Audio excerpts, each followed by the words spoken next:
High, আজকের এই সন্ধ্যাবেলা যখনই ভিডিওটা করছি 12 তারিখ, একটা বড় অপেক্ষার পর ভারতীয় বাজারে একটা লম্বা র্যালি আমরা দেখেছি। সেই লম্বা র্যালির পরে এখন সন্ধ্যেয় যখন ভিডিও করছি, আমেরিকান ইন্ডেক্সের ওপর যখন নজর দিচ্ছি, একটা অদ্ভুত আনন্দ মনে আসছে। সেটা হচ্ছে কি, আমরা এই বিগত 2 বছর ধরে দেখেছিলাম যে আমাদের ভারতীয় বাজার সমস্ত বাজারগুলোর থেকে আন্ডার পারফর্ম করছিল।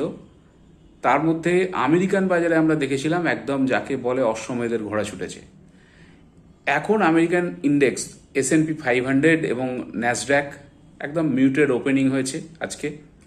তো এই 12 জুনের কথা বলছি, যখন এই ভিডিওটা করছি, সন্ধে 7:40 এখন। তো আজকে আমরা দেখেছি নিফটি আমাদের 2% র্যালি করেছে, সেন্সেক্স 2.30%।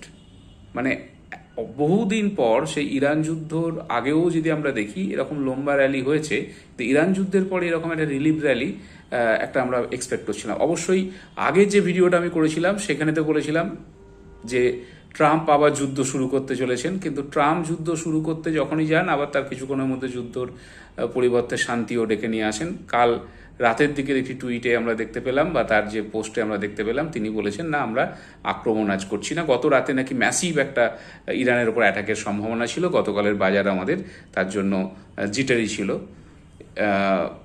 এখন এই মুহূর্তে আমরা আজকে যে র্যালিটা দেখলাম, এটা হচ্ছে ইরানের যে পিস ডিল হতে চলেছে সেই রিলিফে ইন্ডিয়ান র্যালি। অবশ্যই ভারতীয় বাজার, আমি আগের ভিডিওতেও বলেছিলাম, আমাদের সবচেয়ে বড় মাথা ব্যথার কারণ হচ্ছে ইরান যুদ্ধ।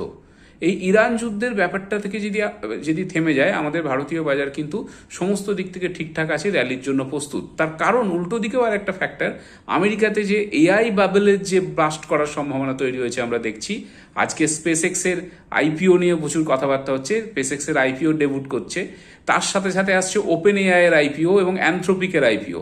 এই আইপিওগুলোর সাথে অনেকে .com বাবেলের সময় যেরকম আইটি কোম্পানির আইপিওগুলো এসেছিল এবং বাবেল বাস্ট করেছিল, তার সঙ্গে একটা লিঙ্ক খুঁজে পাচ্ছেন।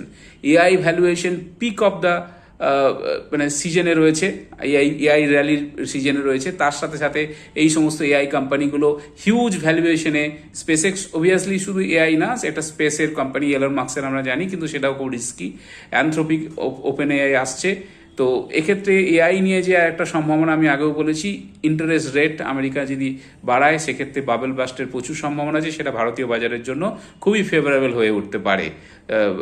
কারণ আমরা অ্যান্টি এআই থিম বলেই গোটা পৃথিবীতে এখন কনসিডার হচ্ছে ভারতীয় বাজার। দেখা যাক কতটা আমরা যেতে পারি।